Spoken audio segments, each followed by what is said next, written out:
Hey everybody, welcome back to another Nature's Always Right episode with Stephen Coronet. Today we're going to get into a lot of fun projects that I'm working on here at the farm. If you are new to the channel, I am a market gardener turned homesteader. So we get into things on this channel about growing your own food completely naturally, making your own inputs for your garden, vegetables, fruit trees, animals, mushrooms, and anything in between that has to do with raising your own food naturally. That's what we do here on Nature's Always Right. And today I'm going to be showing you guys a pretty incredible process that I went through recently, which was bringing in a forestry mulcher. So where I'm standing right now, I could not have stood before because there was so much overgrowth and vines and saplings and all that sort of stuff. That machine comes in here, is able to mow it down and mulch it in place.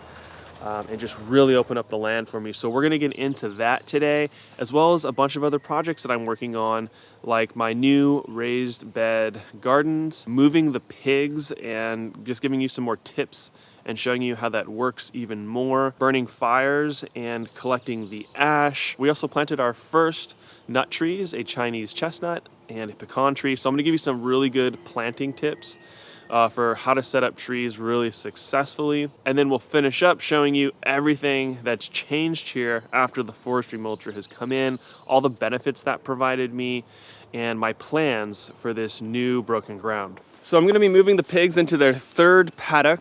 And if you saw my video about raising pigs in woodlands, definitely check that video out. I left this little door. So I've got my two new nets. I'm gonna start clearing the line where the nets are gonna go so that it's nice and clean. I don't want anything laying on my electric netting. And then I will move the main hot wire and start moving it down the line of the property so I can connect into the net.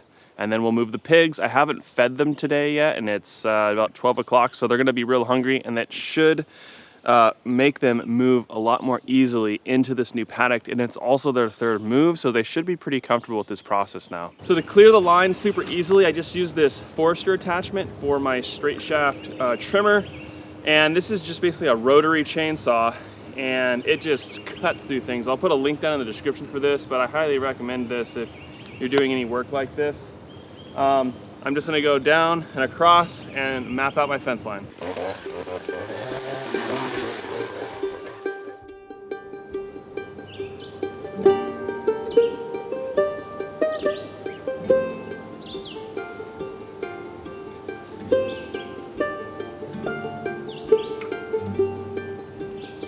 So I ended up making that paddock slightly smaller. There's still a ton of logs in here, so I'm actually gonna get in the chainsaw, clean that up. I'm gonna cut this log right here that I'm sitting on so that I can bring in my main hot line that I'm gonna connect to the fence.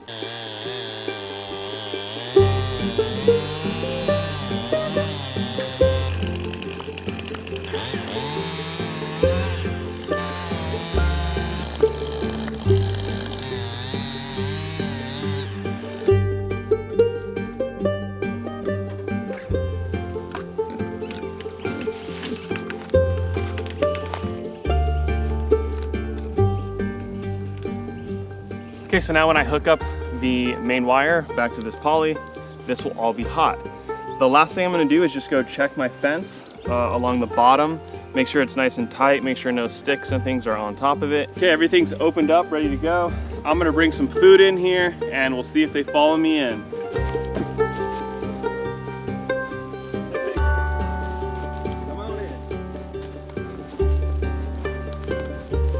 So there we go, third time was a charm. Super easy to get them in here. Now I'm gonna close the door, get it hot, and we're done. And now the pigs get to enjoy their beautiful fresh paddock.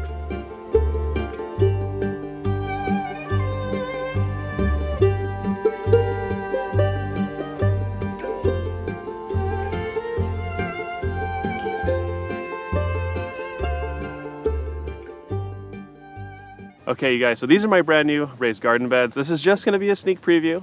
I'm gonna do a full video all about these in the future, but I ended up going with the galvanized steel design because wood is so expensive right now.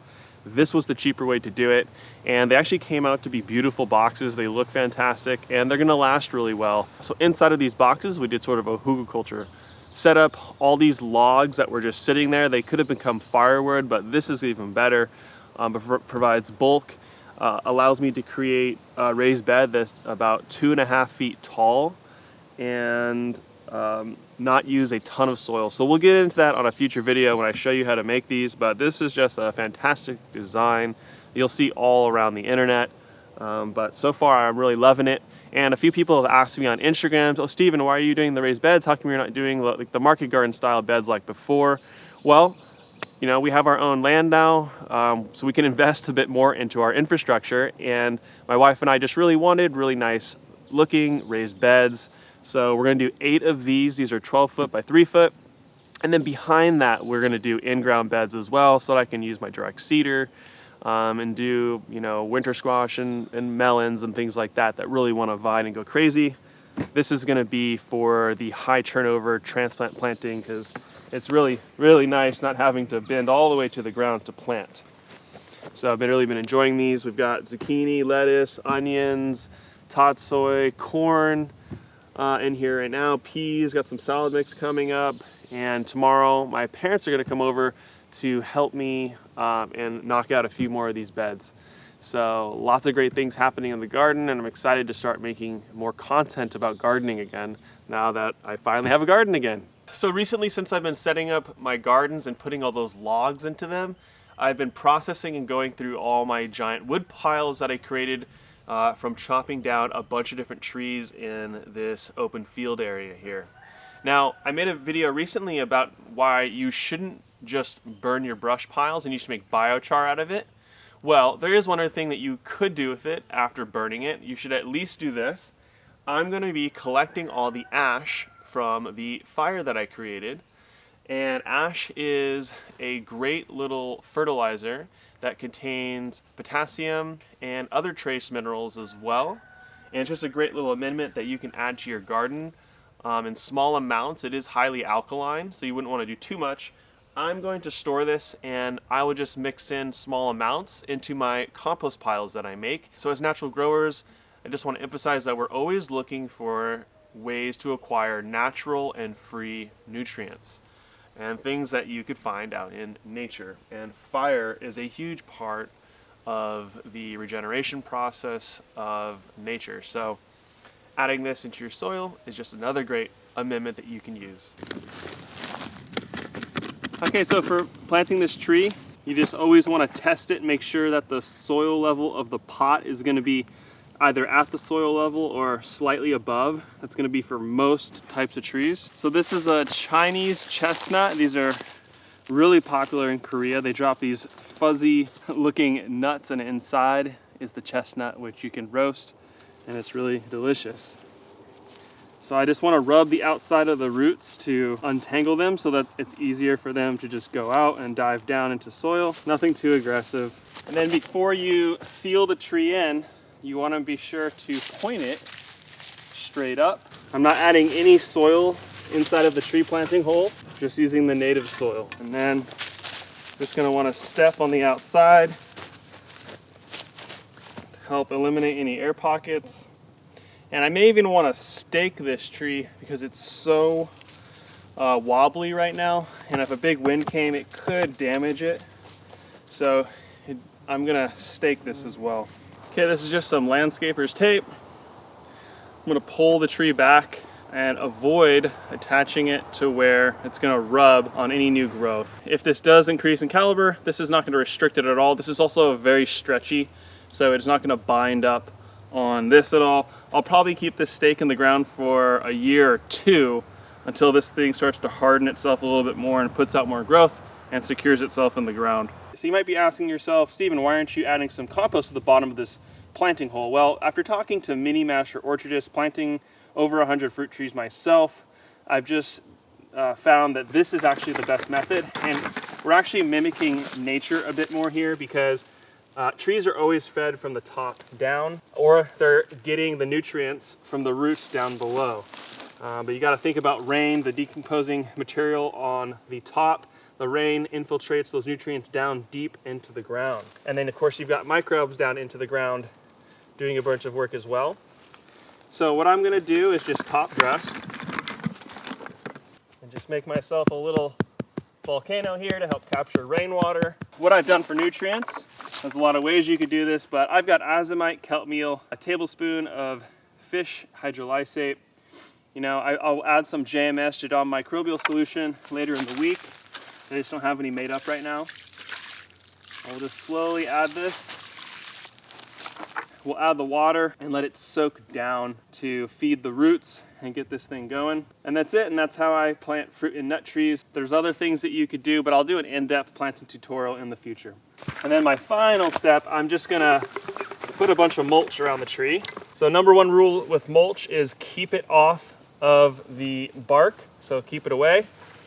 And mulch is gonna help retain moisture and feed the soil long term, and this mulch is going to help support a fungal environment, which trees lean more towards a fungal dominant soil than bacterial dominant, which veggies prefer. All the different nutrients that I fed, even the compost, which is mushroom compost, is going to be more fungally dominated, or it'll help to feed fungal life. And we're also mimicking, of course, the forest floor, which has tons of leaf litter and other high carbon materials that fall from the trees and litter the ground. So now we're walking away from the trees, and man, it feels good to get some nut trees in the ground.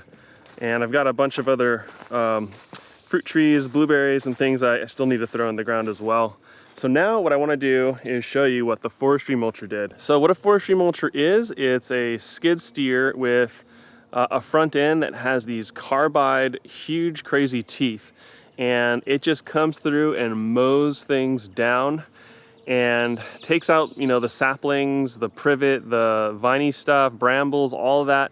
Anything up to, I'd say, like probably close to 8 inches in diameter trees, this thing can take out. So it's really nice. The machine comes in here, gets rid of all the small stuff. You can select trees that you want to save just by putting a ribbon on it, so you can kind of direct the driver of where you want him to go. For instance, back in here, that's where my mushrooms are, so I kept that untouched to keep a lot of shade there for future mushroom stuff as well. What's so great about that machine is everything is mulched in place. So we're not losing any of that carbon. It's staying and decomposing on the ground, which will turn into a very nice soil, especially as I run animals through here.